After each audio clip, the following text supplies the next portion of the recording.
Hello बच्चों, एक बार फिर से स्वागत है आपके अपने YouTube चैनल पाठशाला की मस्ती में। आज हम एक नए टॉपिक के साथ शुरुआत करने वाले हैं जिसका नाम है संख्या पद्धति। इससे संबंधित सवाल बहुत आते हैं हमारे, लेकिन हम लोग इन सवालों को ठीक से हल नहीं कर पाते। तो आज इन्हीं के बारे में हम लोग चर्चा करेंगे। तो संख्या पद्धति में सबसे पहले देखते हैं अपन प्राकृतिक संख्या। प्राकृतिक संख्या होती क्या है? प्राकृतिक संख्या होती है जो संख्या गिनती के लिए उपयोग में लाई जाती है। और गिनती आप कहाँ से स्टार्ट करते हो? एक से। 1 2 3 4। जैसे मैंने कहा मेरे हाथ में पेन कितने हैं? एक पेन है। मैंने कहा मेरे हाथ में उंगली कितनी है? तो 1 2 3 4 5। तो जितनी भी आप गिनती करते हो वो सब प्राकृतिक संख्या कहलाती है। प्राकृतिक संख्या कहाँ से स्टार्ट होती है? 1 से। 1 2 3 4 5 और अनंत तक चली जा सकती है। अब कहीं कोई सबसे बड़ी प्राकृतिक संख्या, तो सबसे बड़ी प्राकृतिक संख्या कोई है नहीं, क्योंकि सबसे अंत तक चली जा रही है। हाँ, कहीं सबसे छोटी प्राकृतिक संख्या, तो आप कह सकते हो सबसे छोटी प्राकृतिक संख्या 1 है। इस तरीके से हम प्राकृतिक संख्या देखते हैं। हमने देखी प्राकृतिक संख्या। अब देखते हैं अगली पूर्ण संख्या। पूर्ण संख्या क्या होती है? प्राकृतिक संख्याओं में अगर जीरो को भी ऐड कर दिया जाए तो वो पूर्ण संख्या कहलाती है। यानी हम क्या कर सकते हैं, जैसे हमारी प्राकृतिक संख्या थी 1 2 3 4 आगे थी, लेकिन अगर हमने जीरो और ऐड कर दिया जाए तो वो पूर्ण संख्या कहलाती है, होल नंबर कहलाते हैं। क्लियर? अब पूर्णांक। पूर्णांक क्या होते हैं? इनमें पूर्णांक में प्राकृतिक संख्या और पूर्ण संख्या के साथ साथ इसमें माइनस वाली संख्याएं भी ऐड कर दी है। जैसे -3 -2 -1 0 1 2 3 आगे। तो इस तरीके की संख्या क्या कहलाती है? पूर्णांक संख्याएं कहलाती हैं। इसमें भी कोई बड़ी छोटी नहीं होगी। अच्छा, पूर्ण संख्या हमको पूछो, पूर्ण संख्या में सबसे छोटी पूर्ण संख्या कौन सी है? तो आप बता सकते हो सबसे छोटी पूर्ण संख्या 0 होती है। क्लियर? परमेय संख्या। परमेय संख्या क्या होती है? जिन संख्याओं को हम P/Q के रूप में व्यक्त कर सकते हैं वो परमेय संख्या कहलाती है। हाँ, इसमें एक बात ध्यान देने योग्य बात है कि Q कभी भी 0 नहीं होना चाहिए। तो परमेय संख्या कौन कौन सी हो सकती है? 2 है, 3 है, 4/5 है, 22/7 है। अच्छा, 22/7 ये परमेय संख्या है। लेकिन अगर मैं इसका मान रखूं पाई, तो पाई अपरमेय संख्या है, क्योंकि 22/7 जो उसका पाई का मान होता है वो एक कुछ क्वांटम आता है, वो वास्तविक मान नहीं होता। तो परमेय संख्या 22/7 है, लेकिन पाई अगर आ जाए क्वेश्चन में तो ये अपरमेय संख्या में ही जाएगा। हाँ, और कौन कौन सी होती है परमेय संख्या? माइनस वाली पर परमेय संख्या हो सकती है। अब देखते हैं सम संख्या। सम संख्या वे संख्या कहलाती है जो 2 से पूरी तरह विभाजित हो। जैसे 2 4 6 8 10, यानी जिनका भाग 2 से चला जाए वो सम संख्या कहलाती है। विषम संख्या जिनका भाग 2 में नहीं जाए, 3 5 7 9, इनका भाग 2 से नहीं जाएगा, ये विषम संख्या कहलाती है। क्लियर? सम संख्या विषम संख्या है। सम में 2 से भाग चला जाए, विषम में 2 से भाग नहीं जाए। इस तरीके से हम दोनों को डिवाइड कर सकते हैं। अगली संख्या है, आगे देखते हैं अपन भाज्य संख्या। भाज्य संख्या कौन सी होती है? भाज्य संख्या वे होती है जिनमें एक के अलावा एक और स्वयं के अतिरिक्त किसी और संख्या से भाग चला जाए, और संख्या से भाग चला जाए। यानी भाज्य संख्या कौन सी है? एक तो 1 से चला जाए, एक स्वयं से चला जाए, इनके अलावा किसी अतिरिक्त संख्या से कम 3 अंकों से उसका भाग चला जाए, वो संख्या भाज्य कहलाती है। क्लियर? अभाज्य संख्या है। अभाज्य संख्या वे होती है जिनमें एक और स्वयं के अलावा किसी और का भाग नहीं जाए, वो अभाज्य संख्या कहलाती है। क्लियर हो गया? यानी एक के चला जाए और स्वयं से चला जाए। जैसे अब कहा जाए सबसे छोटी भाज्य संख्या कौन सी है, तो अब क्या बता सबसे छोटी भाज्य संख्या? 2।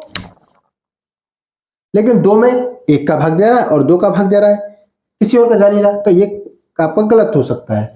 तो सबसे छोटी संख्या 4, क्योंकि इसमें 1 का चला गया, 2 का चला गया और 4 का चला गया, 3 का चला गया, तो ये क्या आपकी आ जाएगी? ये राइट आ जाएगी। तो सबसे छोटी भाज्य संख्या कौन सी है? 4। क्लियर? और अभाज्य में तो आप लिख ही लोगे। जैसे 2, 1 का चला गया, 2 का चला गया, तो 2 क्या है? अभाज्य संख्या की श्रेणी में आता है। क्लियर हो गया? तो इसको थोड़ा सा ध्यान रखने की जरूरत है। संपूर्ण संख्या क्या होती है? यानी वे संख्या जिनके अपवर्तकों का योग उस संख्या का 2 गुना हो। अपवर्तकों का योग संख्या 10 से अपन देखते हैं 6। तो 6 के अपवर्तक कौन कौन से होंगे? 1 2 3 6। अगर मैं इनको जोड़ दूं 1 + 2 + 3 + 6 तो 6 3 तो 5 1 6 से 12 यानी इसका 2 गुना क्या है? संपूर्ण संख्या। ऐसी एक संख्या और है 28। तो 1 2 और 4 6 7 और 14 और 28। अब मैं इनका योग करूं तो 7 और 3 10 4 14 14 28 28 दूनी 56। इनका योग क्या आ गया? 56। यानी 6 और 28 कौन सी संपूर्ण संख्या की श्रेणी में आ सकती है। क्लियर? यानी वह संख्या जिसका अपवर्तकों का योग क्या हो? 2 गुना, वो संपूर्ण संख्या की श्रेणी में आती है। तो अपन देखते हैं जोड़ का तत्समक। जोड़ का तत्समक मतलब किसी संख्या में अगर हम कोई संख्या जोड़ते हैं और उसका आंसर वही की वही रहती है तो उसको जोड़ का तत्समक कहते हैं। जैसे मानो 6 में मैं कोई संख्या जोड़ूं और उसका आंसर 6 ही आए तो मात्र 0, तो आंसर 6 ही आएगा। मानो 10 में क्या जोड़ू? 0, तो आंसर 10 ही आएगा। यानी 0 क्या है? जोड़ का तत्समक अवयव कहलाता है।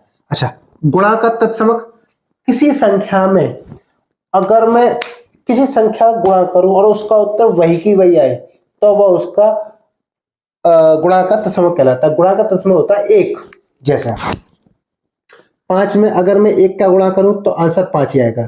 3 में गुणा 1 का करूं तो 3 ही आएगा। इसीलिए गुणा का तत्समक क्या है? 1। जोड़ का तत्समक क्या है? 0। अयुज्य प्रतिलोम किसी संख्या में उसी संख्या का अगर मैं जोड़ करूं उत्तर आए 0 तो वह उसका युज्य प्रतिलोम कहलाता है। जैसे 6 में अगर मैं जोड़ूं -6 तो उत्तर 0। 3 में अगर मैं जोड़ूं -3 तो उत्तर 0। यानी योज्य प्रतिलोम क्या होता है? उस संख्या का उल्टा योज्य प्रतिलोम कहलाता है। इसको माइनस में दिखा सकते हैं। क्लियर? मेरे समझ में तीनों समझ में आ गए होंगे। जोड़ का तत्समक अवयव क्या है? 0। गुणा का तत्समक अवयव 1। योज्य प्रतिलोम उस संख्या का उल्टा। क्लियर? अब देखते हैं निरपेक्ष मान। निरपेक्ष मान क्या होता है? किसी पूर्णांक संख्या का संख्यात्मक मान उस संख्या का निरपेक्ष मान कहलाता है। जैसे +6 का निरपेक्ष मान निकालना मैं ना, निरपेक्ष मान तो क्या आएगी? 6 +6 बराबर 6। इस तरीका से हम निरपेक्ष मान निकाल सकते हैं। यानी उसको बिल्कुल वही संख्या तो मान आ जाएगा निरपेक्ष मान। ये होता है और कुछ नहीं। क्लियर बच्चों? अब याद रखने योग्य बात तो कौन सी है? सबसे छोटी प्राकृत संख्या कौन सी होती है? सबसे छोटी प्राकृत संख्या क्योंकि हम गिनती 1 से स्टार्ट करते हैं तो 1। सबसे छोटी पूर्ण संख्या कौन सी होती है? सबसे छोटी पूर्ण संख्या पूर्ण संख्या हम कहां से? 0 से स्टार्ट कर रहे हैं तो 0। सबसे छोटी अभाज्य संख्या, अभाज्य मैंने बताया था वो होती है जिनका 1 और स्वयं के अलावा किसी और से भाग न जाए तो 2 ही एक ऐसी सम संख्या है जो अभाज्य भी है। क्लियर? अच्छा, कुछ क्वेश्चन और है जिनको आप करना। कौन सी आपको करने हैं? कौन सी संख्या 1 से शुरू होती है? नोट कर ले। कौन सी संख्या 1 से शुरू होती है आपको बतानी है। प्राप्त करते हैं कोई संख्या है। कौन सी संख्या 2 से पूरी तरह विभाजित नहीं होती? कोई संख्या 2 से पूरी तरह विभाजित नहीं होती। सम संख्या या असम संख्या या विषम संख्या, कौन संख्या ना?